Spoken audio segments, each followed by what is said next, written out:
Bueno, sempre he sigut molt consumidor de YouTube. Soc molt friki, molt nerd, no? dels números, de la gestió dels diners. Vaig a començar a compartir les inversions immobiliàries que estic fent a Espanya, i a qui li serveixi bé i a qui no també. Vam aconseguir monetitzar-lo en un mes i mig i de cop i volta va enganxar una atracció al canal, però brutal, descomunal. O sigui, es va arribar a convertir en el canal número 1 d'Espanya en inversió immobiliària i finances personals. Tots els clients venen de forma orgànica a cost zero gràcies al canal de YouTube. Una plataforma on tu pots comprar per primera vegada a Europa i a Espanya una habitació pel mateix preu que et costaria llogar-la. Accelerem en 10 anys l'estalvi necessari de la gent per poder pagar-se l'entrada d'una casa. Crec que Idealista crec que era un any exactament, hi havia aproximadament, crec que eren uns 17.000 anuncis a Barcelona en lloguer i amb data de fa 3 mesos, del 17.000 havien baixat a 5.000. Has de fomentar que hi hagi molta més oferta de la que hi ha avui.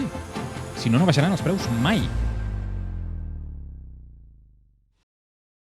Benvinguts a Tres Quarts, el podcast itinerant que descobreix persones amb negocis i empreses.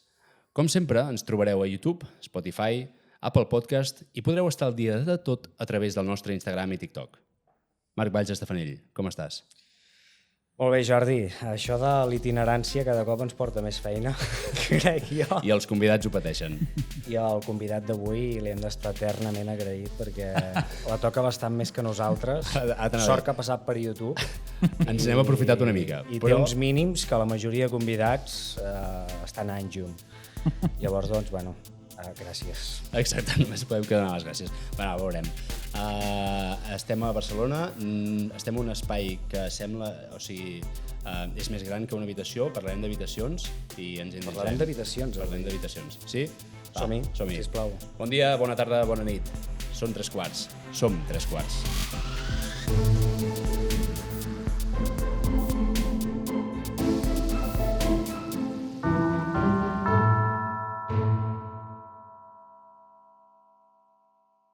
El tercer quart d'avui ha fet possible l'impossible per a molta gent.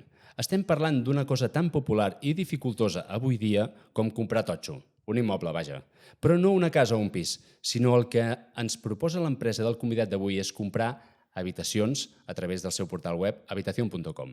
Un concepte mai vist fins ara i que avui descobrirem a fons, així com també el seu canal de YouTube, on parla de negocis, inversions i finances, i que ja acumula milions i milions de reproduccions al YouTube. Uri Valls, benvingut al podcast Tres Quarts. Com estàs? Molt bé, mil gràcies per la invitació. Sí, Jordi, Marc, un plaer estar aquí. Moltes gràcies. Aviam, on som ara, Uri? Ara som a les oficines de Barcelona d'habitacion.com. Són unes oficines que portem aquí potser, crec que farà 6-8 mesos, una coseta així, i res, això ho vam aixecar nosaltres mateixos perquè estava tota l'oficina feta a caldo i res, des d'aquí treballem tot l'equip, unes 20 persones més o menys. 20 persones? Sí.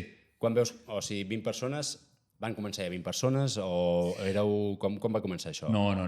Mira, Habitacion.com es constitueix el 2023, però venem la primera habitació, ara us explico una mica més com funciona tot això, però venem la primera habitació al febrer del 2024.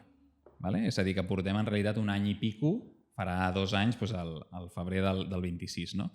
Comencem sent 3 persones i des de fa, a principis de 2025 érem 8, entre 6 i 8, i ara vam arribar a ser quasi 25, ara som uns 20, més o menys, i creixent, molt contents amb la demanda. O sigui, jo sóc el primer sorprès de que, hòstia, aquesta idea boja, no?, de vendre habitacions, si realment tindria o no cabuda, si tindria o no demanda, i el que hem descobert és que moltíssima. O sigui, tenim ara mateix una llista d'espera de més de 30.000 persones que estan esperant comprar una habitació, no? Evidentment no tots ni tenen els diners per fer-ho, ni els interessen les mateixes places, etc. No?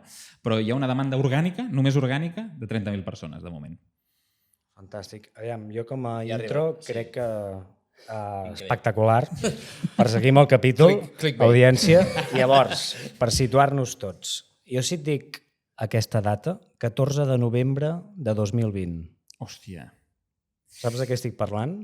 Doncs no sé, potser em va agafar una idea d'obrir el canal de YouTube. Hòstia, molt bé. Sí? Però no, perquè, la Diana. Clar, vaig anar al canal de YouTube i dic, deixa'm veure quin és el primer vídeo que va penjar.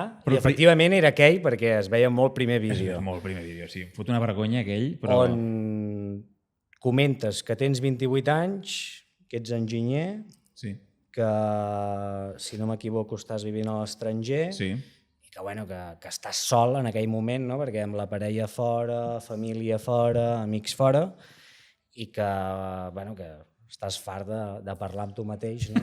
I que tens ganes de començar a compartir allò que et passa pel cap, que gira entorn, sobretot, a nivell de negocis, com deia ara el Jordi, emprenedoria, finances, i que decideixes començar a compartir aquestes experiències i coneixement que tens. Total. Com és això? Per què? Bueno, sempre he sigut molt consumidor de YouTube. Soc una persona que...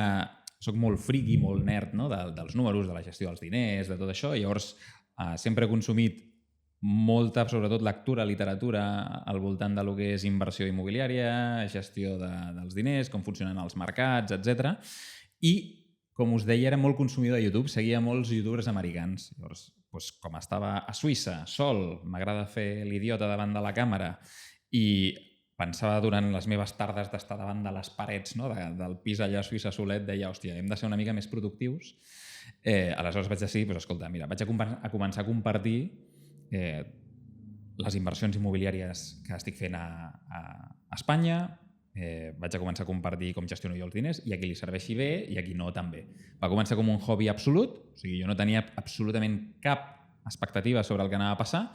De fet, li vaig dir, jo cobrant un sou suís, no? En aquell moment li vaig dir al meu germà, escolta, com que jo doncs ara estic cobrant una pasta, no? Aquí a Suïssa, com a enginyer, que al final allà és un sou normal, vull dir, no us penseu jo, però bueno, és 3 o 4 cops més gros que el que cobraries aquí. Jo li vaig dir al meu germà, escolta, tu que saps editar vídeos i jo no tinc ni idea, doncs escolta, jo et pago a tu, com a mínim doncs, una base de 2.500 euros al mes perquè m'editis una sèrie de vídeos i jo estava disposat a estirar fins a un any, d'acord? De pagar-li tot això, a veure fins on ens porta. El meu objectiu era monetitzar el canal al cap de 12 mesos. Vam aconseguir monetitzar-lo en un mes i mig, o sigui, ja estava monetitzat, i de cop i volta va enganxar una atracció al canal, però brutal, descomunal. O sigui, es va arribar a convertir en el canal número 1 d'Espanya en inversió immobiliària i finances personals. O sigui, va despegar a tope, i perquè en aquell moment no estava tan saturat el mercat de, diguéssim, o el nitxo de les finances a YouTube. Ara sí, ara xutes una pedra i surten 34.000 persones fent el mateix tipus de contingut, no? Però en aquell moment no. I això ens va ajudar moltíssim. Vam seguir una estratègia de, diguéssim, fer un mix, un equilibri entre producte o tipus de vídeos evergreen, vídeos que funcionin sempre, que la gent sempre els busqui, com invertir en immobles, com gestionar els meus diners, o sigui, més aviat una espècie de tutorial sobre com aprendre a gestionar tota la part de patrimoni, i després també ho barrejàvem amb una estratègia de viralitat. És a dir, cada 3 vídeos evergreen n'hi havia un de viralitat. Hi ha una tendència molt forta ara mateix o ha sortit una notícia al mercat, què tal? No? Llavors són, diguéssim que barrejant aquestes dues coses, entrava molta gent per un vídeo però s'enganxava a la resta, llavors l'algoritme això li encantava perquè el temps de sessió de l'usuari era llarguíssim i això feia pujar els vídeos cap a dalt de tot. Llavors a la gent li encantava, tornava a entrar i així. Es va anar fent grossa la bola. Hòstia. Sí, no, és que jo recordo que em vas aparèixer a YouTube, no sé si estàveu fent pages o no, zero, o de forma orgànica, doncs sempre, brutal, perquè em va aparèixer. Sí. No sé si dels primers vídeos, crec que era el segon, perquè aquí ho tinc apuntat, segon vídeo, 21 de gener de 2021, expliques com has comprat el teu primer immoble, que era un pis amb la teva parella per invertir entorn uns 80.000 euros, que no arribaven a 100.000 amb la sèrie de gastos, de costos corresponents. Sí. Quina compra, Qui no pillara? O sigui, des de Suïssa ho paraves al mercat espanyol? Sí, és una molt bona pregunta aquesta, Marc, perquè jo quan començo amb la inversió immobiliària no sabia que anava a viure a Suïssa. Perquè si ho hagués sapigut, la meva estratègia hagués canviat. Perquè des de Suïssa no formes part de l'espai econòmic europeu i, per tant, la fiscalitat, si tens actius immobiliaris en lloguer, explotats en lloguer, diguéssim, a l'estat espanyol, la fiscalitat és terrible. De fet, tributes a un 24% sense poder-te deduir absolutament cap cost. Però clar, jo quan vaig començar amb les inversions, jo treballava a Barcelona.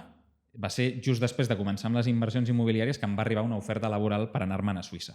Llavors va ser quan vaig fer la mudança i tal, i llavors vaig haver de canviar tota la meva estratègia, perquè jo tenia plantejat seguir comprant, seguir invertint en immobles a Espanya, però des de Suïssa vaig canviar d'idea completament. La fiscalitat et deia que era molt més atractiu invertir en renta variable, en cripto, etc perquè tributava el 0%, en canvi l'immobiliari tributava, doncs, com us he dit. És brutal que hi hagi aquesta diferència de tributs entre un i l'altre. Sí, bueno, depèn molt del... Era el totxo, on et cosien impostos, diguéssim? Sí. El totxo, diguéssim, explotat en territori espanyol en lloguer. Vale? Espanyol o fora de Suïssa? O Espanya exclusivament? És un tema d'Espanya. Vale. Sí. O sigui, Espanya, pels immobles que estan en territori espanyol, no? Però que la gent està, diguéssim, a l'estranger, tu has de pagar l'impost a la renta a los no residentes, o sigui, l'IRNR. No? I aquest IRNR depèn de si estàs a l'espai econòmic europeu, a Alemanya, per exemple, o si estàs fora de l'espai econòmic europeu, com seria el cas de Suïssa o Argentina o el que sigui. No? Llavors, si estàs dintre de l'espai econòmic europeu, té una fiscalitat atractiva, crec que tributen els beneficis a un 19%, però són els beneficis, t'has deduït tots els gastos, totes les despeses, i en canvi si ets no resident fora de l'espai econòmic europeu, en el cas de Suïssa, no et pots deduir res. Per tant, un 24%, no? Ja no és un 19%, és un 24% de tot el que ingresses, claca. Llavors això, diguéssim que reduïa molt la rendibilitat i vaig decidir canviar l'estratègia. Però sí, vam començar amb aquest de Terrassa, que la veritat és que ara ha pujat en valor una autèntica barbaritat, pràcticament un 50% en 4-5 anys, que és una borrada, i ara estem plantejant vendre'l perquè, clar, la rendibilitat que tenia en aquell moment era bona, però ara, hòstia, surt molt més a compte vendre'l i potencialment tornar a comprar un atractiu, que no seguir, però allà estem. I l'evolució del canal de YouTube amb la feina que tenies allà, perquè clar, ara ja vist en perspectiva, acumules uns 250 vídeos, que entenc que són entre vídeos i shorts, potser. Sí. Amb més de 23.000, gairebé 29 milions de visualitzacions. Ai, perdona, 24 milions. Aquí hi ha de dígits, perdoneu, és que hi ha masses dígits, tu. I 218.000 subscriptors. Sí. Això deu generar alguna cosa, no?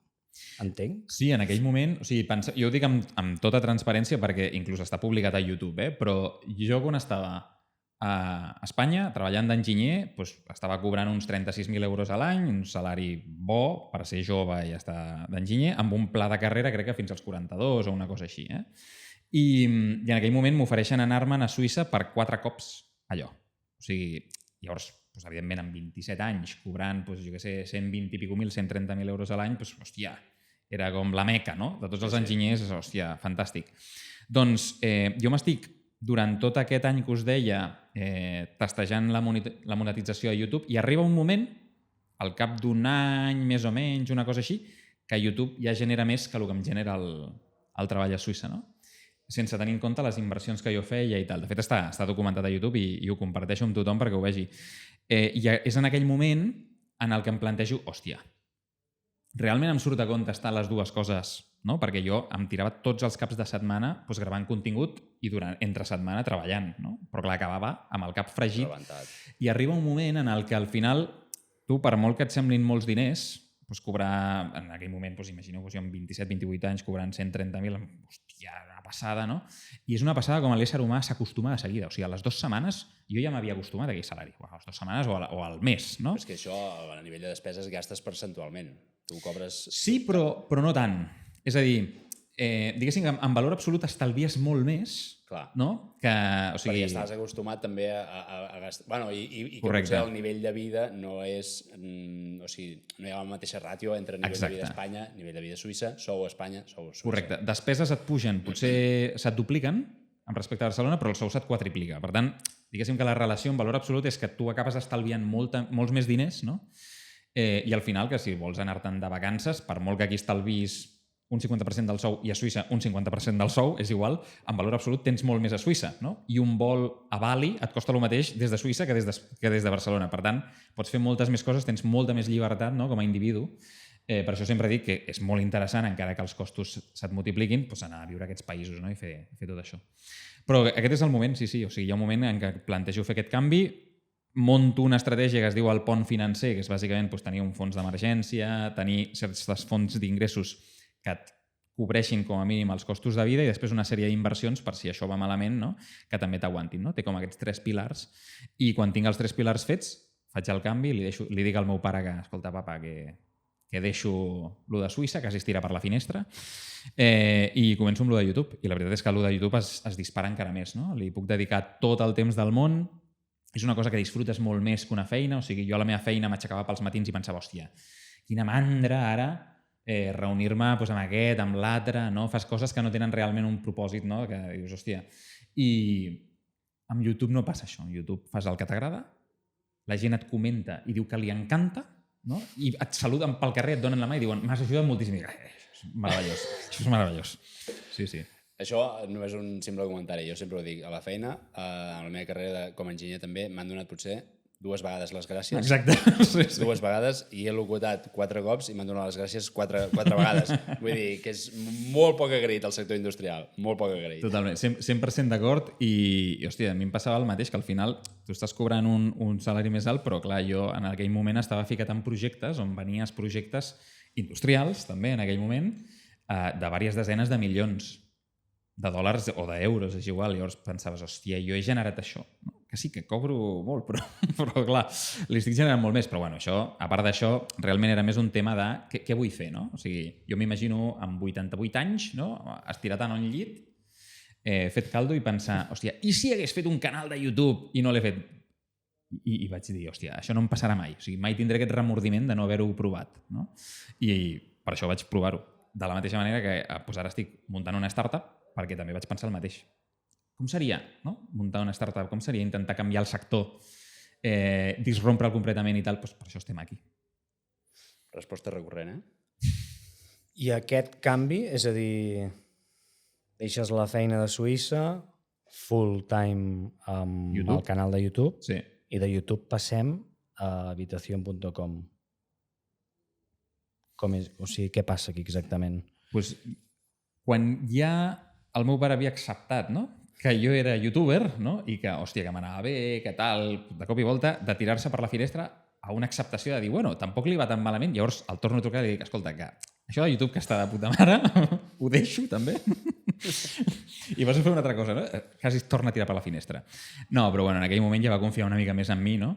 Al final el que passa a YouTube és que és una façana boníssima, no? D'atracció de 1.000 milions d'oportunitats, de networking, etc. No? Llavors, jo em començo a posicionar dintre del sector immobiliari, doncs, diguéssim, com una persona a la que la gent segueix, etc. I en aquestes arriben moltes oportunitats de negoci, moltíssimes. No? Arriba l'oportunitat de, doncs, jo què sé, oferir infoproductes, oferir X serveis, fer no sé què. I jo no toco pràcticament cap pal, sí que és veritat que fem un parell emprenedories així molt petites, productes o serveis molt petitons, per provar, per testejar, i funcionen molt bé, però no trobo aquella oportunitat, no, per realment dir, hòstia, vaig a generar un impacte gros, no? Amb tot això que hem construït, amb la comunitat i tal, anem a fer un impacte gros. Hi ha molta gent que em diu, no, fes un curs, fes no sé què, no? A YouTube és molt famós la frase aquesta de qualsevol youtuber relativament amb números i tal i amb audiència, doncs el 1.000 per 1.000, no? Que li diuen, és a dir, ven un producte de 1.000 euros a 1.000 persones, que és relativament fàcil amb els ràtios de conversió que tenen un nicho. I amb això generes 1 milió d'euros. No? O sigui, jo això no ho volia fer. En aquell moment no anava amb mi. No dic que estigui malament, dic que no anava amb mi. No? I amb aquestes fem algunes quedades amb alguns seguidors de YouTube i tal, on comentem inversions, on comentem negocis, on comentem coses, i en una d'aquestes surt en una conversa en plan, hòstia, i la gent que comparteix pis, no podríem fer que en lloc de tirar tots aquests diners a fons perdut, compressin l'habitació, com si fos una hipoteca, no? En lloc de comprar una casa, ja que estan compartint pis, que compressin l'habitació. I bueno, després d'aquella fumada increïble, no? En aquella quedada, comencem a invertir pasta en advocats i tal, mirem a altres països a veure si estan fent alguna cosa similar i ens adonem que sí. Que això existeix als Estats Units, existeix a Canadà, existeix a Austràlia, i és aquell moment que des de YouTube decidim, hòstia, apostar i anar-nos directament a provar d'obrir una empresa, no? Que vengui habitacions, que permeti a la gent, pel mateix preu que costaria llogar una habitació de 500 euros al mes, no? Pues comprar pel mateix preu, per 500 euros al mes, l'habitació. De manera que si tu estàs allà 1 any, 3 anys, 5 anys, 8 anys, els que siguin, no? En lloc d'haver anat tirant aquells 500 euros a fons perdut, i haver-los perdut tots, doncs els has anat posant, no?, en un actiu que és teu. De manera que, quan el vols vendre, al cap de 5 anys has generat 25.000, 30.000 euros que et serveixen després per pagar-te l'entrada de la teva primera casa o per pagar-te un cotxe, un màster o el que sigui que vulguis. No? Al final és una nova forma d'estalvi i d'inversió pels joves. I vam dir, pa'lante, tu, anem a provar-ho. Sí, però això ho has d'explicar bé, perquè, sí. Clar... No, abans de seguir a fons amb habitació.com, YouTube, en quin estadi queda? Queda abandonat? Però ja has dit, utilitzem YouTube per d'això, però al final són dues coses en paral·lel. Correcte, sí. O sigui, acaba una, comença l'altra. No, o sigui, la deixem en stand-by. De fet, jo segueixo publicant contingut a YouTube, el que passa que jo sóc una persona que no pot fer dues coses a la vegada bé, no? I llavors, evidentment, tota la part de YouTube es veu, diguéssim, reduïda dràsticament perquè li poso molt d'enfoc a l'altre, no? Però segueix estant allà. I, de fet, és un canal d'adquisició orgànic brutal, no? O sigui, és una avantatge competitiva amb respecte als nostres potencials competidors de l'hòstia, perquè realment nosaltres, tots els clients venen de forma orgànica a cost zero gràcies al canal de YouTube, no? Clar, és que t'anava a dir, tens un canal de màrqueting increïble. 100%, sí. De fet, és una de les avantatges del projecte, que anem molt més ràpid que la resta de la gent perquè no hem d'invertir en paid, no hem de pagar realment, sinó que tot això ja està fet. No? Evidentment, ara hem començat a invertir una mica en paid i tal, perquè també està bé que el mix de canals funcioni, però en aquell moment YouTube queda una mica apartat, seguim publicant contingut, però cada cop va a menys, perquè requereix una quantitat d'energia i d'esforç el fet d'aixecar una startup, tal qual a mi m'ho han explicat, en soc relativament conscient, però quan t'hi poses dius, hosti, no, jo no sabia que això anava a ser així, I surten canes, a punta pala, bueno, sí. Va, doncs, habitación.com. Sí. Més o menys ho has explicat bastant. De dues maneres. Amb una frase, què seria? Habitación.com és una plataforma on tu pots comprar per primera vegada a Europa i a Espanya una habitació pel mateix preu que et costaria llogar-la. És a dir, si tu estàs compartint pis i pagues 500 euros al mes per una habitació, doncs aquí pots comprar-la per 500 euros al mes. A qui li compres? Li compres al propietari. És a dir, aquí hi ha gent que vol vendre el seu pis i pot posar-lo en venda a Idealista o pot contactar-nos a nosaltres o nosaltres podem buscar immobles que tinguin sentit per poder, després de fer-li una reforma i tal, que tinguin sentit col·locar-lo per habitacions. Aleshores, la gent entra a la plataforma i el que veu són habitacions que en realitat són d'un potencial venedor que vol vendre aquelles habitacions. Nosaltres, Habitación.com és només un intermediari. Connectem la gent que vol comprar les habitacions amb el venedor del pis. Llavors, nosaltres oferim tot el que hi ha aquí al mig, la part legal, la part financera, la part jurídica, la part comercial, tot això ho posem nosaltres, a través de tecnologia i tal. Però simplement connectem les dues coses. Jo vull vendre un pis, imagineu-vos, jo tinc un pis que el vull vendre que val 200.000 euros. Collonut. Doncs aquest pis que vull vendre que val 200.000 euros, Habitación.com l'estudia, l'analitza i diu, perfecte, aquí amb una reforma de 30.000 euros, per 230.000 euros en total, podem fer un projecte maquíssim i oferir-lo per habitacions a la gent que el vol comprar. El publiquem tal qual a la plataforma i llavors cada habitació costa el que costa la totalitat d'aquell pis, és a dir, els 230.000 euros dividit entre 4, que serien 50 i pico mil, 60.000 euros cada habitació. Suposant que les habitacions siguin més o menys iguals. Més o menys iguals, perquè exacte. Els pisos d'estudiants o pisos per habitació va per superfície, m'imagino. Correcte, sí, una habitació més gran costa una mica més que una més petita. Si té bany privat, també costa una mica més que una que no té bany privat. O sigui, s'aplica l'aritmètica normal d'un pis. Què passa? Que la gent que vol aquella habitació, en lloc de pagar els 50.000 o 60.000 euros de comprar aquella part del pis, perquè quan compres una habitació estàs comprant un percentatge, un trosset d'aquell pis, és totxo de veritat, és a dir, se't registra oficialment com a propietari d'aquell pis, en lloc de comprar-lo al comptat, el que estàs fent és financiar-lo, com si contractessis una hipoteca, d'acord? És exactament el mateix, a través d'uns préstecs que nosaltres hem negociat amb els bancs. Tots els bancs d'Espanya ens coneixen, llavors tots tenen una forma de financiar la compra d'aquest tipus de producte. Llavors, el resultat quin és? Que una persona jove es pot plantejar comprar una habitació en lloc de llogar-la per 500 euros al mes, perquè amb aquest finançament jo pago el mateix que pagava quan era llogater, la diferència és que cada pagament que estic fent estic construint patrimoni. Vale? Allò és meu, allò és meu, allò és meu, i el dia que ho vulgui vendre, doncs m'aniré del pis, perquè doncs, jo què sé, m'he fet nòvio, nòvia, el que sigui, me'n vaig, però venc la meva part. I quan la vens t'emportes tot el que has anat amortitzant, vale? Que seran doncs, 18.000, 22.000, 30.000 euros. No? Llavors, estàs, diguéssim, accelerant la generació de patrimoni dràsticament de la gent jove. Val? Quan abans, segons l'INE, l'Institut Nacional d'Estadística, els joves tarden de mitja, vale? Tarden uns 15-18 anys, des que entren al mercat laboral, tarden uns 15-18 anys en poder estalviar lo suficient per pagar l'entrada d'una casa, del seu primer piset. Vale? Nosaltres, si en lloc d'entrar com a inquilí en el mercat laboral entres com a copropietari, és a dir, realment compres una habitació, compres aquesta porció de l'immoble, en tan sols 5 anys tens la pasta suficient per pagar l'entrada d'una casa. És a dir, accelerem en 10 anys, vale? Accelerem en 10 anys l'estalvi necessari de la gent per poder pagar-se l'entrada d'una casa. Vale? I això, per molta gent, li canvia la vida. Clar, i en aquest cas, la inversió, hi ha inversió inicial com el 20% o 30% que et demanen a l'hora de comprar un pis. Heu dit que financeu vosaltres, no? O sigui, nosaltres som intermediaris de crèdit i, per tant, financia un banc de tota la vida.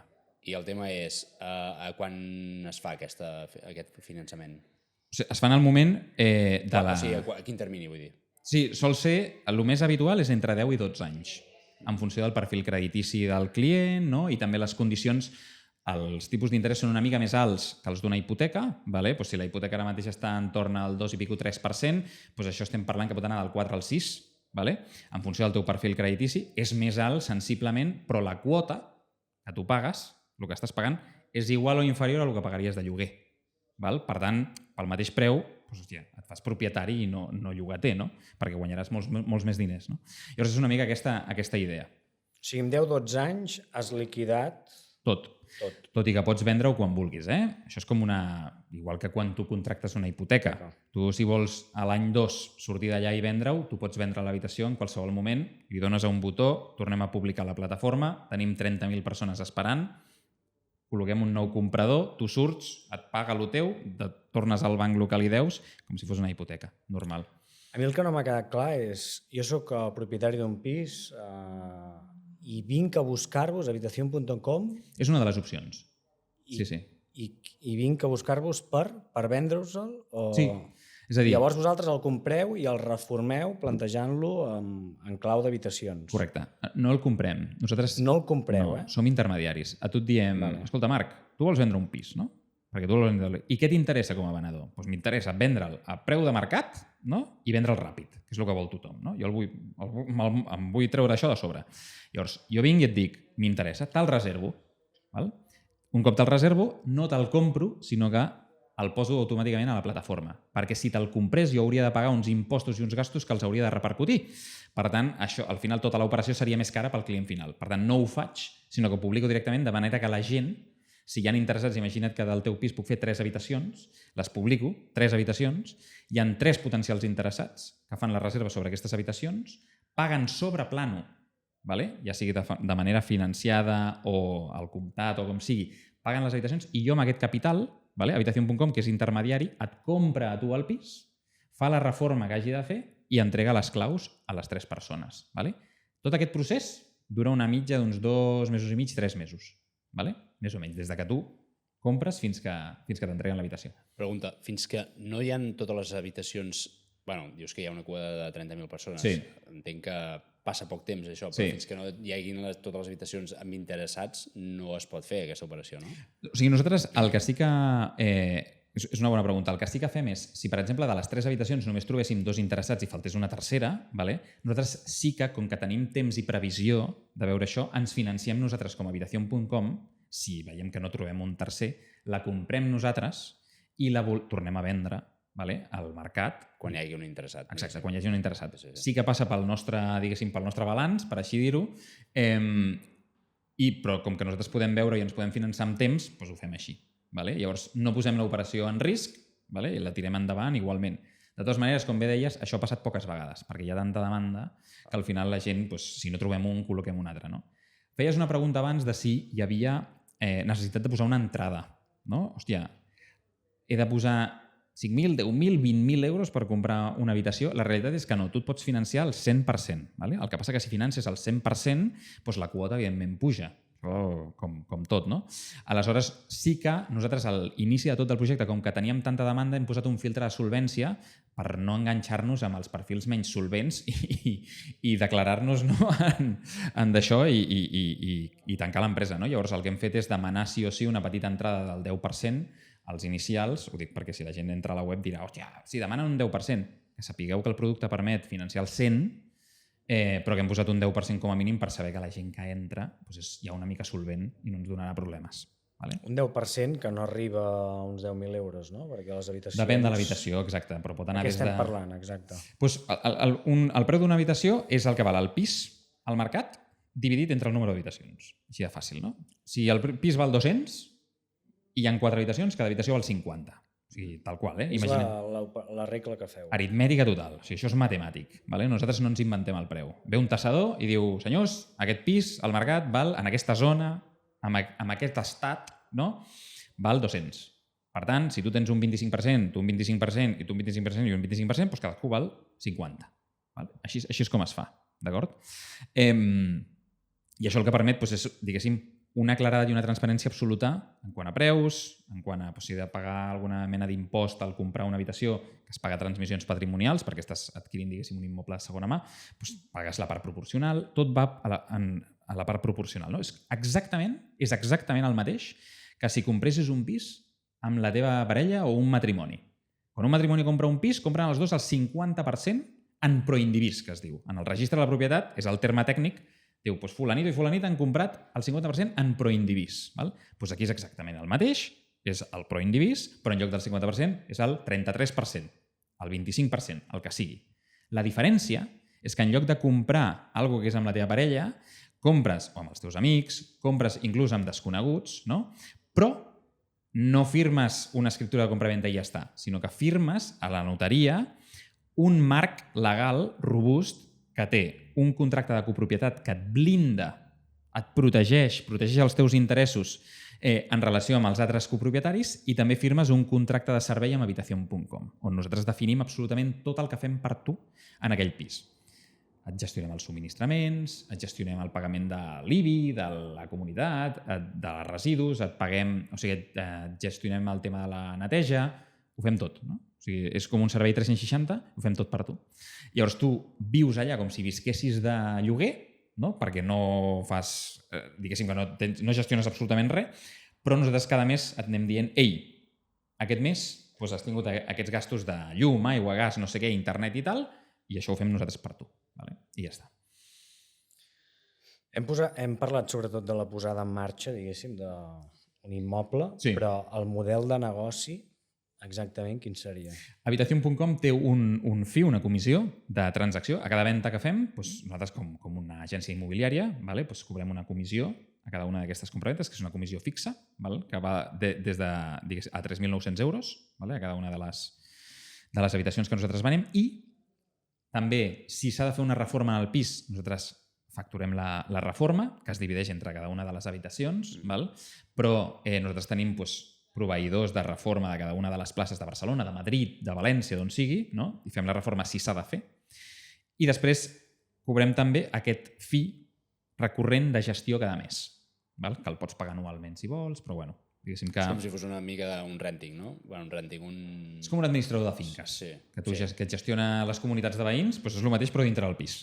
No? Però bueno, aquí li pagues també tota la has dit que sí, recollida de basura, o sigui, totes aquestes despeses que inclouen, que diguéssim que pagues diversificadament si tens tot el pis. Correcte, exacte. Sí. Nosaltres ens encarreguem, a través de la tecnologia i una plataforma que hem desenvolupat, a calcular automàticament quin és el cost de cadascun dels copropietaris, i aquell cost automàticament nosaltres anem, com a Habitación.com, a parlar amb els organismes, anem amb, amb l'empresa d'aigua de la ciutat que sigui, anem amb l'elèctrica, anem amb tots, i som nosaltres, no?, qui parla amb aquestes empreses, com si fos un administrador de finques. No parlen els copropietaris, sinó que parlem nosaltres, llavors fem aquesta gestió i a cada un li repercutim el cost que li correspon. Tot de forma absolutament automàtica. Vale. I Sí, clar, és un model de negoci. Sí, m'està patant el cap perquè estic intentant com emular el que jo faria a l'hora de comprar. Perquè al principi he pensat, ostres, compres l'habitació, però el propietari el que li interessa és vendre l'immoble sencer. Que collons una habitació amunt i l'altra i problemes, però al final el propietari acaba venint Sí, el propietari, de fet, ell... O sigui, nosaltres sempre li expliquem qui som, però al propietari li és igual qui siguis. No? Al final el que vol el propietari és que tu venguis al pis i ja està. No? A preu de mercat i ràpid. I això és el que nosaltres fem. O sigui, nosaltres anem als clients i li diem, mira, escolta, jo represento a una cartera de 30.000 clients, no? I et compraré el pis. Els meus clients et compraran el pis. Per tant, jo amb tu gestiono una data de compra-venta al cap de 3 mesos o de 4 mesos i et dic, a aquesta data jo et compraré el pis. Llavors, firmem una reserva, firmem unes arres o el que sigui, però diguéssim, el venedor està tranquil. Sí, no li passeu el mal de cap de que queda un tio per comprar l'última habitació. No, clar, evidentment, això és una gestió nostra. I nosaltres, si veiem que falta una habitació, doncs nosaltres cobrim aquella part. No? Però al venedor al final li és absolutament igual. Jo simplement vull vendre el meu pis i ja està.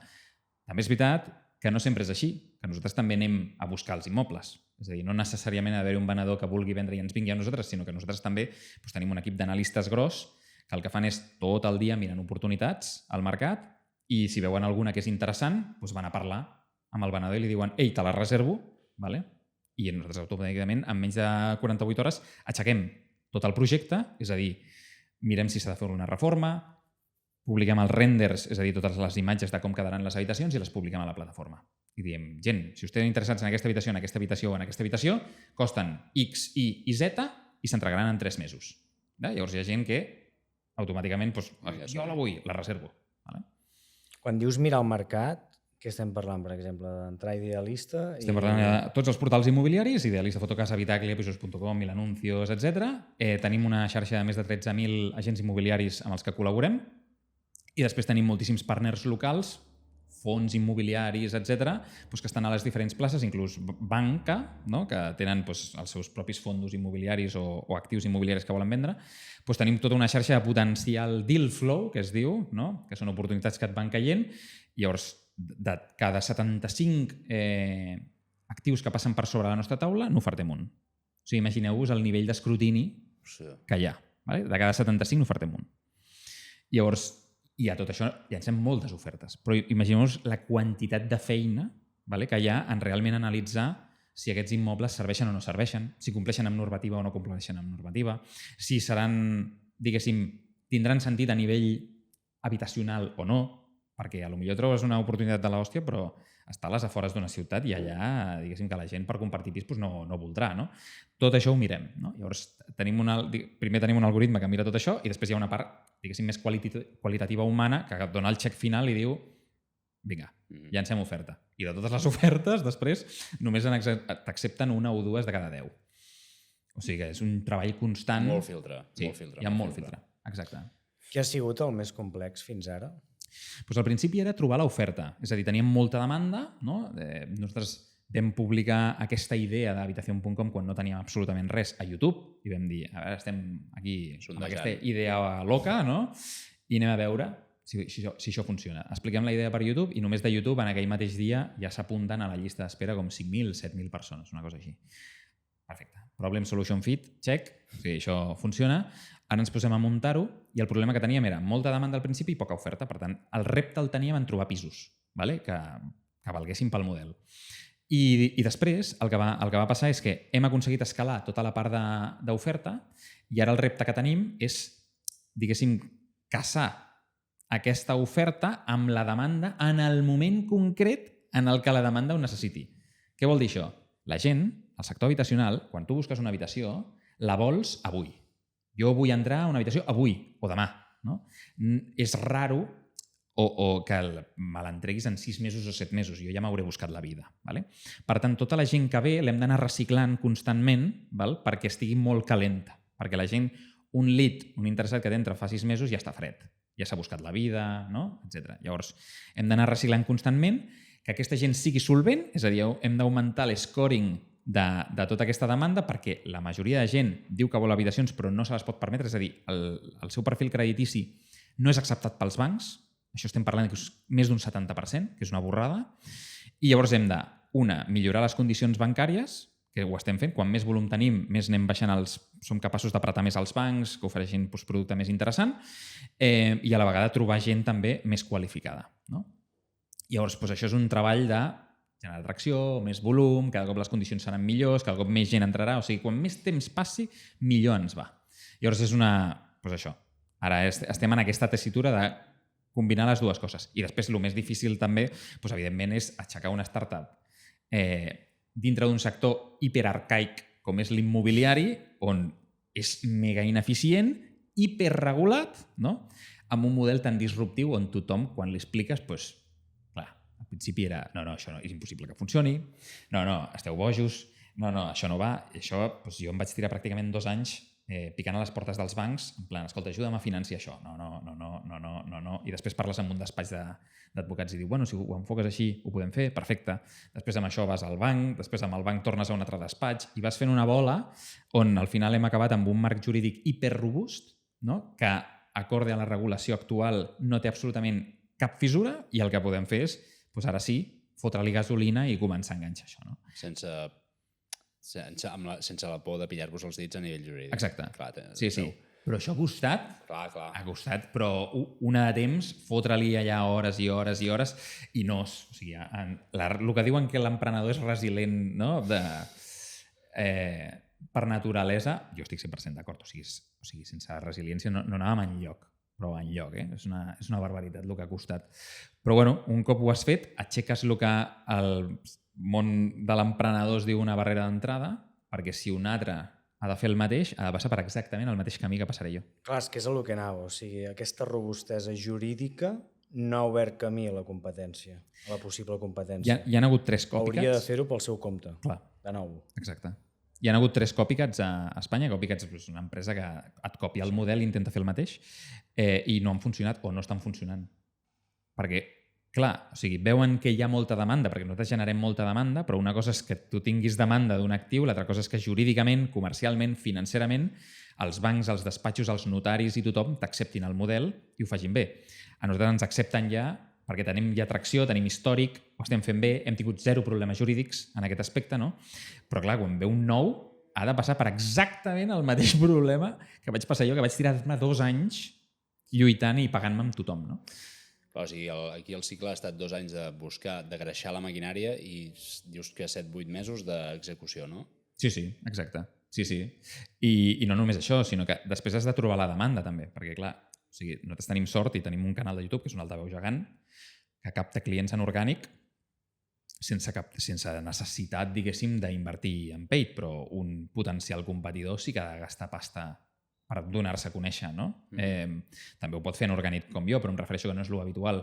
No? Aleshores, hi ha certes coses que ens han aixecat unes barreres d'entrada importants, estem relativament tranquils, però igualment segueix sent un model molt disruptiu i tant les institucions, el propi govern, etc et miren amb lupa.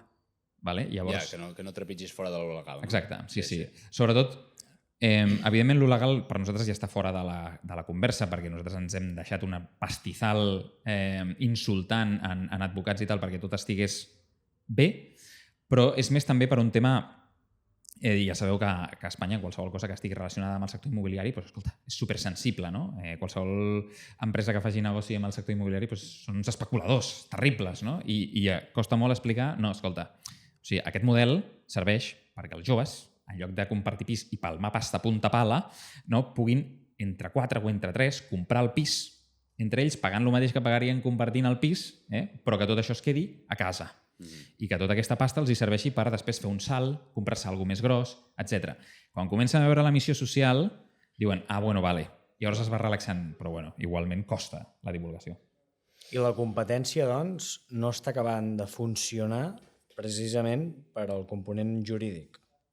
Pel component jurídic, pel component financer, no han trobat un producte financer per financiar aquest tipus de producte. Clar, és el que us deia, a mi m'ha costat molt convèncer els bancs. Clar, tu imagina't parlar amb un banc perquè realment et financi la compra d'això, no? D'una habitació, que és una cosa completament nou.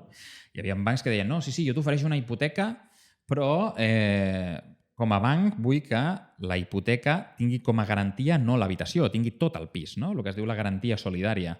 Clar, amb aquest model a mi no em funcionava res, perquè si la garantia és solidària, i hi ha 3 persones pagant allò, si un impaga, el banc es queda amb tot el pis. Per tant, generes un perjudici als altres 2 que sí que estaven pagant. I vaig dir, hòstia, no, és que això no em serveix de res, perquè llavors el model, no, necessito que tinguin garanties individuals, independents entre ells, que si un impaga, el banc vagi contra un. No? I ens ha costat molt temps aconseguir això. I ara ho tenim. Vull dir, i hi ha diverses opcions de financiar això. Però ha costat, però no us ho imagineu. O sigui, per un banc, tu ets una formiga, no? Que no li mous l'agulla en res. Llavors, perquè un banc t'arribi a fer cas, doncs has d'anar molt explicant qui ets, explicant la missió que tens, veure sobretot, per exemple, la part d'inversió que nosaltres tenim al darrere, no? Les rondes de finançament que hem aixecat doncs, ens han ajudat molt, sobretot pels inversors que tenim, a convèncer a la banca.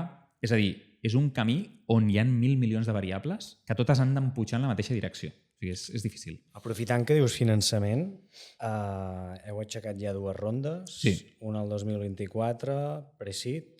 Correcte. 400.000 euros. Correcte. Des de ja l'inici, sabies que sí o sí havíeu d'aixecar capital? O com va anar? Jo crec que sí, que des de ben aviat vèiem que era necessari. Per què? Perquè el que nosaltres preteníem fer tenia un component operatiu enorme. O sigui, al principi nosaltres podíem haver decidit, per exemple, fer una plataforma, no? Tenir 0 operatives, és a dir, simplement, nosaltres som una plataforma tecnològica que vingui aquí l'oferta i que vingui la demanda, no? I ja està, jo em quedo al mig. I tractar de fer un model mega bootstrap, no? Sense aixecar cap tipus de capital. Després ens vam adonar que, com que era tan nou el model, tan disruptiu, érem nosaltres mateixos qui, com a mínim al principi, havíem de generar aquesta oferta. Perquè si no, ningú ho faria. Vale? Llavors, per generar aquesta oferta, per buscar els pisos, per posar-los i publicar-los a la plataforma, necessitàvem equip. I dintre del sector immobiliari, els processos són mega llargs i, com us deia, superarcaics. Has de buscar pisos. Els pisos s'han de negociar. Has de llançar 30.000 ofertes. Les has de tancar.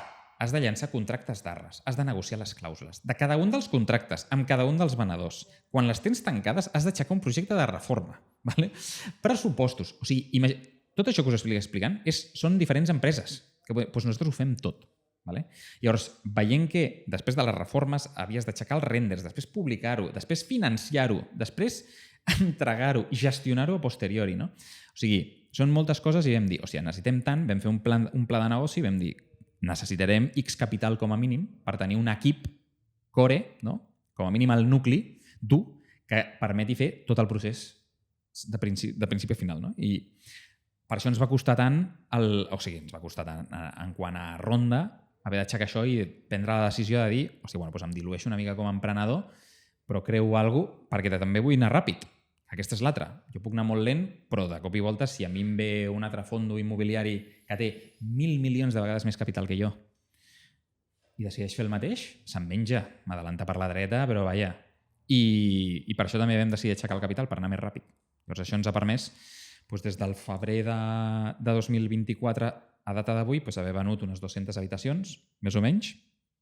El primer any, ja us dic, amb 3 persones, fins a 8 persones vam vendre com unes 50 al 2024 i ara portem unes 150 que donen aquest agregat de 200 aproximadament. Et venia de gust anar a aixecar capital? No, sempre és una mala notícia. Des de fora sembla molt sexy, eh? No, precisament ho pregunto per això, eh? Sí, des de fora sembla molt sexy i jo pensava que era molt sexy, també. Era d'aquesta gent.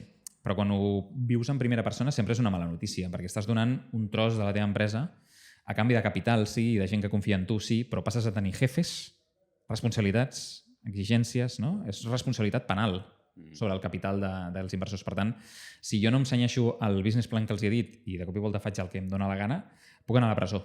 No? Llavors és, hòstia, t'has de prendre les coses molt en sèrio. No? I sempre és una mala notícia. Però vam tenir molta sort i la veritat és que el projecte des de fora sí que semblava molt sexy. Vam tenir molta demanda per part d'inversors, vam omplir la ronda de 400, que era la pre-seed del 2024, i després vam aixecar una ronda seed, una ronda semilla, de llavor, en català. Sí, això perquè, per situar en l'audiència, al final, si surts a buscar capital, la primera de les rondes, en nomenclatura yanqui, seria la seed. La pre-seed. La pre-seed, perdó, exacte. I passaríem llavors a la seed. A la seed, exacte. Que és la que heu aixecat aquest 2025. Exacte. La pre-seed, o pre-llavor, és aquell moment en el que és pre-revenue, o sigui, preingressos, pre-tot. O sigui, hi ha un equip de tios bojos i un PowerPoint. Vale? Així és com aixeques una pre-llavor. Així és com vau aixecar la pre-seed. En plan, estem així de bojos, aquest és el plan, tenim aquesta idea, som aquest equip, ho patarem. Hi havia 0 euros. Zero. No, és que no hi havia res. No hi havia res. Res de res. I vas així, a les pre-seeds tu vas així. Bueno, pots haver-la aixecat amb alguna cosa construïda, no? Sí que és veritat que a nosaltres ens va ajudar molt que ja havíem fet el vídeo a YouTube, ja havíem ensenyat a la gent, vam anar amb un llistat de 7.000 persones interessades i vam dir, això ja està fet, vale? Necessito els diners per oferir-los el producte. Bueno, clar, i el teu actiu era el canal de YouTube. No? Al final és una comunitat. 100%, sí. I potencial client. Sí. Això ajudava moltíssim, sens dubte. Després passes a la fase seed, no? A la fase llavor, que és, escolta, aquesta idea boja que ja tenies, ja has venut. Vale? Estàs allà i estàs en la fase de trobar el que es diu el product market fit. És a dir, has venut, però encara hi ha moltes coses que has d'arreglar. O sigui, això no funciona bé, potser això ho has d'oferir d'una altra manera, potser no sé què, no? Però hi ha demanda. O sigui, realment estàs en el moment de testejar i validar quina és l'oferta perfecta, o sigui, el producte perfecte o el servei perfecte perquè això escali. Però estàs just abans... Sí, el producte. Correcte. Estàs just abans de començar l'escala. I aquests inversors, t'ha sorprès? Eren del sector? O com ho has viscut, això? En plan, això? Sí que són Business Angels, Venture Capitals... A la Pre-Seed vam anar amb, sobretot, Business Angels i no... Se'ns van acostar alguns Venture Capital, no? Que ja són fons de capital risc, però no volíem posar-li la pressió en el projecte de tenir un capital risc a dins tant d'hora. Vale? Perquè quan tens un capital risc a dins, ja des de l'inici comencen a collar, que si els KPIs, que si no sé què, hi ha un model tan disruptiu i jo era molt transparent amb la gent, hi haurà 1.000 coses que canviaran. O sigui, jo no em puc enamorar de la solució, perquè la solució segur que canviarà. Jo m'he d'enamorar del problema i has d'entendre que això serà una travessia per el desierto. Jo estaré aquí X temps intentant anar pivotant fins que toqui la tecla. I necessito capital per trobar aquesta tecla. Però el que t'estic demostrant és que demanda n'hi ha un ou. Per tant, tardaré més o menys, però la trobaré. Ho faré més bé o més malament al principi, però acabaré arribant... Exacte, però necessito capital. Jo necessito gasolina per fer això.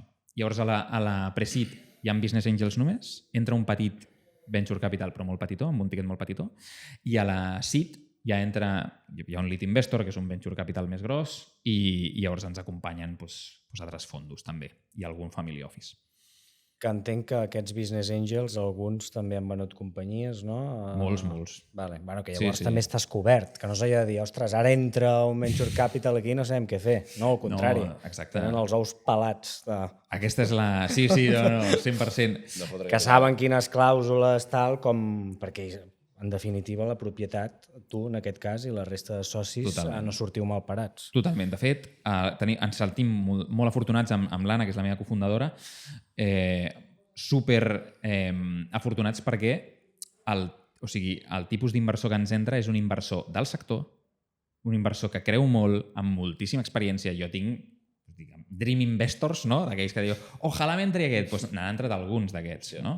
I dius, hòstia, és que no m'ho crec. No? I això és anar a picar a la porta o és que s'han interessat també? Les dues coses. Sí? Hi ha hagut gent que s'ha interessat que vam dir sí, o sigui, allò, amor a primera vista, i hi ha hagut altres que ni sabíem que existíem i he anat jo allà i m'he fet pesat. De fet, vam anar a buscar un en concret, que per mi era importantíssim, i no va entrar a la Pre-Seed, i a la Seed el vam aconseguir convèncer, després de fotre una matraca brutal, no? I al final sí que va entrar. Però hòstia, tenim gent molt potent que entén molt bé el negoci, que entén molt bé el món del B2C, és a dir, a consumidor, a retail, i això ens ajuda molt, no? A com enfocar les campanyes, com enfocar el model de negoci. I tirem molt d'ells.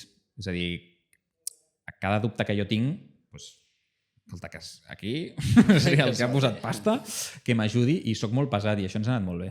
Estalvies anys i anys d'hòsties només preguntant a la persona correcta i dir, escolta, això com ho fem?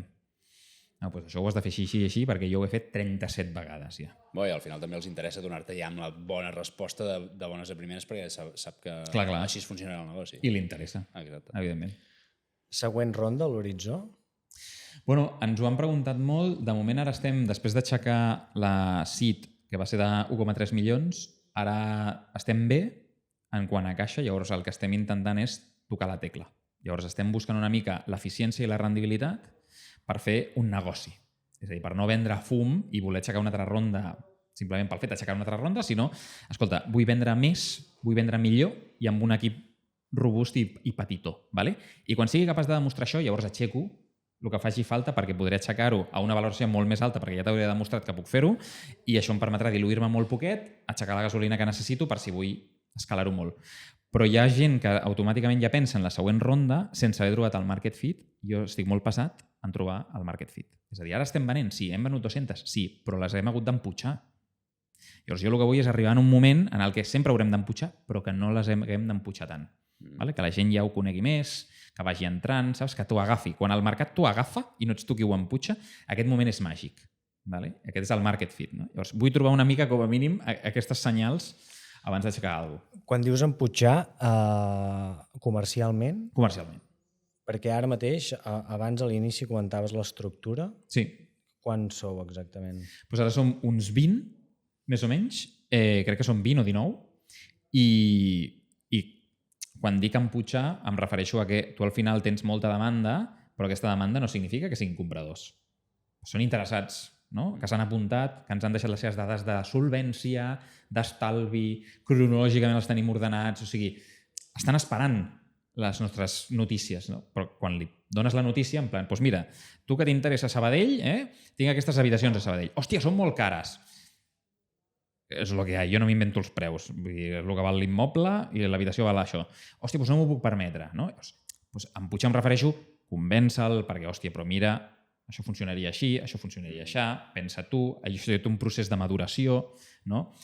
Hi ha moltes coses que es cauen en el banc, en el departament de riscos del banc, no? Doncs aquesta persona no pot financiar-se, torna a buscar una altra, no? Això em refereixo a emputxar. Al final, com totes les empreses, s'ha d'emputxar, però com és un mercat tan disruptiu, has d'emputxar més. O sigui, abans has dit que teníeu un 70% de gent que queia, sí. No? I teníeu 30.000 persones a la recàmera. Correcte. Per tant, tot i això, només us ha permès, bueno, només, malgrat l'esforç, 200 unitats. Bueno, sí que és cert que, per exemple, hem tingut l'oportunitat de publicar milers d'habitacions de cop, ¿vale? Perquè ens han vingut fons immobiliaris dels més grossos del món, no? Bueno, per no posar noms, però bueno, són dels més grossos del món, que diuen, escolta, aquí a Espanya tinc 15.000 habitatges. ¿Vale? Agafa els que vulguis perquè els vull liquidar tots. Llavors, clar, doncs tens un Excel amb 15.000 línies, no? I pots triar. El problema és que primer d'aquells 15.000 doncs el 99% no et valen, o el 98%, però dels altres, que són centenars, jo no els puc posar a la plataforma tots de cop perquè no tinc la força de ventes. Aquí anava. En plan, tens l'equip per poder treure tot això al mercat? Clar. O sigui, per vendre tot això? Penseu que la venda d'una habitació és la venda d'un immoble, que té una escriptura, que té un finançament. O sigui, no hi ha una força de ventes grossa a Espanya ni a Europa per vendre en un mes 500 habitacions. O sigui, a poc. Llavors, el que hem anat fent és un creixement gradual, orgànic, que és com ha de funcionar, sense tornar-nos bojos, deixant passar per davant dels nostres ulls milers de milions d'euros, perquè és literalment així, però saps que si publiques de cop i volta 1.000 habitacions a la plataforma, morirem d'èxit, perquè no es vendran i no vindrà un altre fons a dir-te té 1.000 més, perquè diran les 1.000 que ja tenies no les has venut. No? Llavors ha sigut anar publicant a poc, cada cop més oferta, no? I anar absorbint i anar muntant processos i tecnologia perquè amb el mateix equip es venguin més. No? I també t'anava a dir, llavors, amb el mateix, m'has com mig respost, però també teniu previsió d'incorporar més gent per poder augmentar la capacitat de vendes? Sí, total. Total. El que passa és que estem molt passats amb els processos i la tecnologia. Molt passats. Optimitzar el que tens ara abans d'engrandir l'equip. Sí. O sigui, el criteri és aquest, el tecnològic. Sí. De si ampliem el número d'habitacions, la norma magna és la tecnologia actual que hi ha. Sí, perquè si no, no escales. No força comercial. No. O sigui, jo a dia d'avui podria dir, vull arribar, m'invento, a 200 habitacions, però al mes. Vale. Quin és el meu ample de banda d'un comercial? Doncs un comercial fa 15 ventes al mes. Vale. Doncs multiplica, vale, doncs necessito X. Els contracto. Clar. Doncs si faig això, jo no sóc escalable. O sigui, perquè l'escalabilitat és aquell moment en el que la curva dels ingressos i la dels costos es disassocia, no? I es separa així. Però clar, si pugen les dues coses a la vegada, jo estic muntant un negoci transaccional que el dia que em fallin les ventes hauré de despedir la meitat de la gent. Llavors jo el que he de muntar és un procés tecnològic que el que em permeti és, amb poca gent i de forma molt eficient, vendre molt. I llavors aquí la intel·ligència artificial ha tingut un pes enorme. De fet, si us apunteu a la web d'habitacion.com, el primer que us passarà és que us trucarà la nostra IA, que es diu Helena. I us farà 4 preguntes ràpides per si teniu un bon perfil o un perfil solvent, us agendarà una sessió amb un assessor immobiliari. Si no, us dirà, em sap greu, hauries de fer això o l'altre, etc. Però, per exemple, amb la IA, diguéssim que aquest primer pas ja no he de fitxar un exèrcit de 50 persones només per estar trucant tot el dia 30.000 persones, sinó que ja tinc això fet. Després, els processos interns el mateix. Hòstia, enviar la documentació als bancs, no sé què, tot això és una de temps, però, i clar, si muntem processos automàtics, ens serveix molt més i ets molt més eficient, però també costa molta pasta i costa molt de temps i t'equivoques. I aquest agent, dia, l'heu subcontractat o l'heu... L'hem fet in-house. L'heu fet? Sí.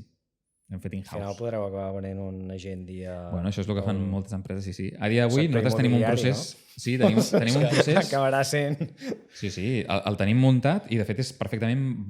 No el tenim factoritzat per vendre-la a tercers, però és el que fa la gent. Quan ja tens muntat un procés sencer automàtic, ho ofereixes a agències immobiliàries o el que sigui, i en lloc de contractar gent... Clar, aquí anava. O sigui, quin perfil de treballador teniu aquí? Perquè si, a més, si us gestioneu tots els... us resoleu part o gairebé tots els problemes en intern o propostes, és que hi ha d'haver també un equip tècnic, a part de... Clar, t'imagines el món immobiliari, el típic venedor... No deu tenir res a veure amb això. No, o sigui, hi ha de tot, no? Hi ha un equip d'operacions molt gran, que són els que busquen oportunitats, la gestionen les reformes, etc, que també s'apalanquen en la tecnologia, però és gent, arquitectes tècnics, no? Que saben com... si allò és una humitat o no és una humitat, no? I tal. Després hi ha un equip de tecnologia que cada cop és més gran. Al principi eren 0, perquè jo era de la tesis de no penso invertir ni un euro en una línia de codi fins que no tingui clar com és tot el procés d'algú tan nou com és això, d'aquí a aquí, i quan ho hem tingut clar que hem hagut de pivotar 37 vegades i hem dit, ara sí, això funciona, ara li fotem la tecnologia a sobre. Però fins que això no ha passat, que ha sigut relativament poc, no hem començat a fitxar gent. Ara tenim 3 persones a tecnologia i... No t'arrepenteixes, no, d'haver-ho plantejat així? No. Si m'hagués gastat 300-400.000 euros en un software, perquè val això, com a mínim. Si hagués sigut en va. L'haguessis tingut allà al magatzem sense poder-lo utilitzar, potser. Exacte. Sí, estirem els pèls perquè segurament no em serviria de res i ho hauria de tirar a la brossa. I l'haguessis hagut d'invertir en una altra cosa. Correcte. Correcte. En canvi, ens ha anat molt bé fer-ho així i després hi ha un equip gros també de closers de venda, és a dir, gent que coneix advocats que volen vendre, que tenen molt coneixement jurídic i també immobiliari, llavors són un tipus de perfil perfecte per vendre immobles en un model tan disruptiu, perquè els ser advocats generen molta autoritat davant del client i diuen, escolta, jo soc advocat, sé com funciona això, t'estic explicant com funciona així, i aquesta gent, aquest perfil, ens encanta i l'utilitzem a la venda, com a closers. Sí. I després ja està, els típics departaments de finances i legal també tenim una part important. Jo per anar acabant amb habitacion.com, tornant al possible comprador, posem pel cas, jo acabo comprant una habitació. Sí. M'ha quedat clar que no la puc comprar al comptat. Sí. Ah, també, Sí. Tinc l'opció, la liquido a l'instant. A mi em fas un favor. Capital. Sí. Vale. La pots comprar al comptat o financiar-te? L'endemà mateix jo la puc llogar. Tu la pots llogar, si vols. Això pot entrar en conflicte amb habitacion.com? És a dir, els inquilins, hi ha una sèrie de normes... Sempre, sí. Hi ha un marc d'afinitat i unes normes de convivència dintre del pis, que es firmen en el mateix contracte de copropietat que us deia. Allà es firmen unes normes d'urbanitat, que es diuen, i en allà es defineix què és el que es pot fer i el que no es pot fer. Està molt inspirat en el que és els estatuts d'una comunitat de veïns, que si al final el teu veí a les 3 de la matinada posa la música a tope, tu pots trucar a la policia, i aquell tio, evidentment, o baixa la música o passarà la nit al calabosso, passarà una mica això. És exactament el mateix, però té tots els mecanismes legals necessaris per poder solventar qualsevol problema, per extrem que sigui. I llavors s'ha de complir això tant per la gent que ha comprat i vol viure a l'habitació com per la gent que ha comprat i vol llogar-la, perquè el llogater haurà de complir amb el mateix. Vale? Quan tu entres en aquell pis, hauràs de complir com a llogater amb aquestes normes. Vale? I si no, hi ha els mecanismes legals per actuar com a qualsevol lloguer que hi hagi i fer fora aquella persona o parlar amb ella o mediar amb ella o el que sigui. No? Però són exactament els mateixos mecanismes. Tu pots comprar-la i llogar-la, que és el que fa, diguéssim, sobretot hi ha molts joves que compren, que pensen estar un parell d'anys, però a Espanya, sobretot, és molt habitual el tema del totxo, quan el tinc, no vendre'l, no? I llogar-lo. Llavors, el que pensa molta gent és, escolta, compro l'habitació avui, estic 2 anys i després la llogo. I obtinc una rendibilitat que m'ajuda al mes a mes. Nosaltres, al principi, això ens generava una mica de soroll perquè dèiem, hòstia, estem fent-lo d'habitació.com precisament perquè la gent comparteixi pis i guanyi pasta, no diguéssim perquè obtinguin una rendibilitat, no? Però al final te n'adones que la gent amb la propietat privada ha de poder fer el que vulgui, perquè realment allò tingui un ús real. I, de fet, hem començat a veure que hi ha moltíssims nichos de segments diferents de clients que estan interessats en això. Per exemple, pares. Ens compren molts pares que el que fan és escolta, la meva filla anirà a viure a València perquè anirà a estudiar allà l'any que ve i anirà a estudiar cine. Vale? Jo he fet els càlculs i si li llogo una habitació en un pis compartit al centre de València a la nena, en 4 o 5 anys que dura la carrera tiraré a la basura 30 i pico mil euros o 40.000 euros. Li compro l'habitació, no? I allò es queda a casa. Però mentre la nena no hi va, lloga-m'ho. I com a mínim jo vaig rendibilitzant allò i quan la meva filla vagi cap allà, doncs s'hi posa ella. No? O sigui, tota aquesta quantitat d'opcions... Obres el ventall de gent interessada en aquest producte. 100%. Sí. I això és molt bo, molt positiu, sobretot perquè ajuda molt també a generar transaccionabilitat, volum, amb el volum ve l'autoritat, amb l'autoritat ve la confiança del mercat i això fa entrar més volum, etc. No? És al final un cicle virtuós. Sí, per tant, us interessa tenir com més informació millor del comprador. Sí, clar. Perquè, per exemple, plantegeu un pis on potser hi ha inquilins que són fills de pares i mares que els han comprat el... Exacte. Sí. Sí, poden ser fills, poden ser, jo què sé, nòmades digitals que vulguin estar allà 3 mesos i que després no d'allò. Poden ser, jo què sé,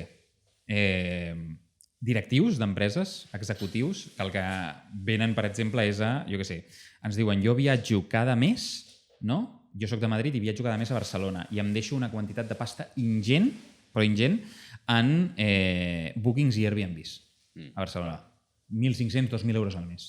Em compro una habitació, que és meva, i d'allà ja funciono. Vale? O sigui, al final tenim nichos molt diferents, però que tots poden conviure entre ells. Evidentment, nosaltres, per la gent que hi vol viure, fem passar un test d'afinitat. Val? Que també a través d'intel·ligència artificial també et fa una sèrie de preguntes, llavors entén els teus interessos demogràfics, geogràfics, el teu moment vital, el teu moment professional, etc. Total, el resum és que no creuem gent de 23 anys amb gent de 65, ¿vale? Sinó que busquem gent que com a mínim tingui un 80% d'afinitat i aquesta gent pot reservar junta. Clar, és que això anava a dir, us heu trobat amb molts conflictes? No, zero. Zero, sí, en sèrio, O sigui, no estic mentint. No, per això. Reptes a la convivència sempre n'hi ha, Segur. Sempre. Però amb filtre, al final acaba sent un molt bon lligam, o ha d'acabar sent. Correcte. O sigui, amb aquest test d'afinitat, tu el que estalvies és el 80% dels problemes inicials, és a dir, poses gent afí, no? Culturalment, a nivell de comportament, preguntem coses, per exemple, si treballes pel matí o per la tarda, si ets molt cuiner o no, per veure si hi ha molta gent a la cuina que es trobaran la merda de l'altre i tal. Tot això ho tenim en compte, però a més també hi ha després tota la part jurídica. Tu firmes el contracte de copropietat on hi ha allò que no pots fer, no? I el que sí que es pot fer. Llavors això solventa la gran majoria dels problemes. La gran majoria dels problemes. I després si hi ha qualsevol repte, se solventa. Fins ara no hem tingut cap problema, diguéssim, greu. Hem tingut problemes, diguéssim, roces de convivència com a qualsevol pis compartit, no?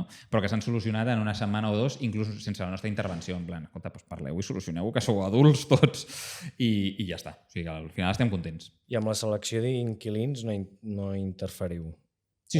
També, També, la fem nosaltres. Vale. Sempre. I han de passar pel mateix test d'afinitat. Tothom passa per vosaltres. Tothom. Vale. Sí. És un model que, diguéssim, que tu quan compres una habitació, en el moment que compres per viure-hi, has de passar pel nostre test, i si la vols llogar, te la lloguem nosaltres, no et preocupis, però l'inquilí que sàpigues que passarà pel mateix test. Vale. Sí. Vale. I compradors? Sí. És a dir, jo no el llogo, sinó que el venc. Vens el què? La meva habitació. Perfecte. Quan vulguis la pots vendre. A un altre interessat, no? Sí. En el contracte s'estableix com es fa aquesta venda i tu al final el que és interessant és que en el moment en què tu la vulguis vendre, els altres copropietaris tenen un dret de tanteig, val? Per llei, et poden dir, doncs, Marc, jo t'ofereixo 40 per la teva. Vale? Si arribeu a un acord, doncs perfecte. I això està per llei. En una situació de condomini tenen aquest dret. Si això no es produeix, llavors es publica automàticament a la nostra plataforma i nosaltres li donem tot l'embolcall de màrqueting que es necessiti per publicar-ho també a Idealista, a no sé on, a no sé quantos, a Instagram i tal, vale? Per trobar un nou propietari. Però al final el més fàcil és publicar-lo a la plataforma, tenim 30.000 persones esperant, sabem qui vol comprar en aquelles zones, ataquem directament aquella gent i pum. Sí. En última instància, nosaltres també tenim un dret d'adquisició preferent i podem ofertar, si veiem que no hi ha ningú en el món que vulgui això, nosaltres també et podem ofertar. I en aquest cas, vosaltres voldríeu llavors vendre o llogar directament? No, nosaltres sempre vendre. Sí, nosaltres te la comprem amb un petit descompte. Hi ha 2 finestres de liquiditat, que es diuen. Llavors, si tu t'aculls en aquelles finestres de liquiditat, jo et puc comprar amb un 5 o un 10% de descompte, perquè t'estic comprant jo, t'estic oferint liquiditat en un mercat que no és tan líquid com és l'immobiliari, però tu te'l treus de sobre, te'n vas amb la pasta, jo compro més barat i jo torno a vendre. Vale? La poso bonica un altre cop i la torno a vendre. Ja per finiquitar-ho, abans has dit que la gent, l'administració en general, tenia els ulls a sobre vostre. Sempre. Com afecta la nova llei de la vivenda de Catalunya que regula el preu de lloguer per habitacions? Clar, la nostra sort i la nostra desgràcia és que al final nosaltres ens dediquem a la compraventa d'habitacions, no al lloguer, a la compraventa. Llavors, ells estan intervenint un mercat de lloguer d'habitacions i això el que genera és que se'n vagi tota l'oferta, és a dir, tots els inversors que tenen pisos en habitacions el que estan fent és retirar del mercat allò, perquè tinc por, perquè no em surt a compte a nivell de rendibilitat, per lo que sigui, i està caient en picat l'oferta, o sigui, no hi ha anuncis d'habitacions en lloguer a Barcelona, bones habitacions, no? I això el que fa és que nosaltres, per paradògic que sembli, passem a ser l'única alternativa, a part de les residències d'estudiants, l'única alternativa que hi ha a Barcelona ara mateix per viure-hi, no? O sigui, per compartir pis, perdó. Perquè no el lloguem, o sigui, l'oferim en compra-venda. Tu compres, t'estàs financiant, no estàs pagant el lloguer de res. Sí que és veritat que pels que compren habitació amb l'objectiu de llogar-la, evidentment allà hi ha una afectació indirecta, no? Aquesta gent dirà, hòstia, m'ho penso. Tot i que l'objecte de la nova llei en cap cas té en compte el nostre marc. No té en compte el fet de si tu estàs en una situació de proindivís, de copropietat, on tens un contracte de copropietat privat entre les parts que reguli allò d'una certa manera. Allò no està. Per tant, seria perfectament recurrible, però bueno, és que no ens hi volem ni posar allà, no? O sigui, al final, nosaltres el que estem veient és que això el que ens està convertint és una de les úniques opcions que hi ha a dia d'avui per fer-ho. I també és veritat que el que està provocant aquest tipus d'intervencionisme, diguéssim, que no para, és a dir, que va com cada cop a més, està fent reduir, ja s'ha vist a nivell de números, l'oferta no només de les habitacions, sinó de pisos, de qualsevol tipus d'actiu immobiliari, no? Crec que Idealista crec que era un any exactament, hi havia aproximadament, crec que eren uns 17.000 anuncis a Barcelona en lloguer i amb data de fa 3 mesos o de 4, al juliol, del 17.000 havien baixat a 5.000. O sigui, hi havia hagut una reducció, no? Del 60% o sí, de quasi el 70% dels anuncis. No? O sigui, és terrible. La gent jove, o sigui, al final el primer afectat és la gent jove. No? I llavors s'ha vist en molts altres països com a Irlanda, a Dublín, s'ha vist a Argentina, s'ha vist a Dinamarca, s'ha vist a Berlín, no? Que l'intervencionisme no funciona. O sigui, que tu has de deixar que el mercat s'autoreguli sol o pràcticament sol. Jo no estic dient que no necessitem cap tipus de regulació. Estic dient que la regulació ha d'ajudar a fomentar això. No ha de fer exactament el contrari, no? Jo crec que ha d'existir regulació a Mallorca, crec que ha d'existir regulació a les Illes Canàries, perquè allà tenen un problema colossal que la penya, de tot el turisme que hi ha i tal, no pot comprar una casa. Però tu a Barcelona has de fomentar que hi hagi molta més oferta de la que hi ha avui. Si no, no baixaran els preus mai. O sigui, si hi ha no sé quantes persones que volen comprar i només hi ha aquests anuncis, doncs evidentment tota aquesta demanda farà inflar els preus moltíssim. No, a Barcelona i a tot arreu, perquè correcte. Si surts de la ciutat també passa el mateix. Passa exactament el mateix. Ciutats més petites. Exacte, sí, i això és la pena. O sigui, que realment s'està produint exactament l'efecte contrari al que es volia. I han de revertir-ho. Dublín ho ha fet. Va intervenir al mercat i han vist que no ha funcionat, ho han desregulat i han baixat els preus. Argentina, no? Va passar exactament el mateix. Tenien una llei de l'habitatge idèntica a l'espanyol. Idèntic. Què va passar? Exactament el mateix. Preus a l'alça, l'oferta va caure en picat, han desregulat, han liberalitzat tot el mercat, els preus han baixat un 30%. La gent pot tornar a llogar coses. O sigui, es tracta d'aportar seguretat jurídica, no? I deixar d'intervenir tant i oferir garanties a la gent que té els immobles, que són els propietaris, que és el 98% del parc. Deixa que la teva àvia, el teu pare que té pis, que el posi amb tranquil·litat al mercat i ja veuràs com els preus baixen. Ja veuràs, perquè molta gent començarà a publicar els seus immobles en lloguer o en venda, és igual. 3 anys vista. Com veus la cosa? Hòstia, quina cosa. Quin horitzó visualitzes? Personal, professional, la que vulguis. El que vulguis, pregunta oberta, no? Immobles, agents d'IA, el canal de YouTube, Venture Capital... Hòstia, pues és difícil de dir, perquè no sé el que estaré fent d'aquí 3 dies, com per saber el que estaré fent d'aquí 3 anys, bueno, no? Per això fem la pregunta per anar... Sí. No, m'agradaria haver construït alguna més gros del que tenim avui, és a dir, seguir treballant dur i que Habitación.com sigui una realitat, és a dir, avui ja és una realitat, però em refereixo que molta gent ja ho estigui disfrutant.